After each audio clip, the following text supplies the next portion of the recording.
This is artist Stephen Wiltshire. In a few days, this 4-meter piece of paper is going to be full of Stephen's art. He is going to draw all of Mexico City from memory. Stephen has autism. He didn't learn to speak until he was 9, but he showed great skill at art.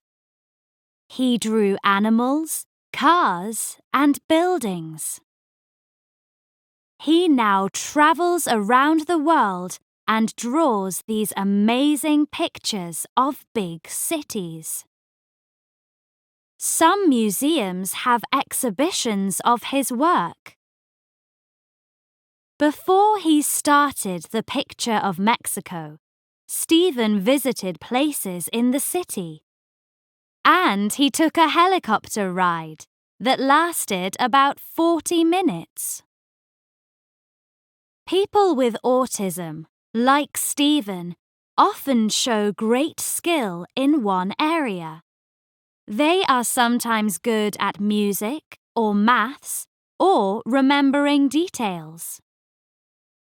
It took Stephen 28 hours over 5 days to finish his picture of Mexico City. He did it from memory and with people watching him.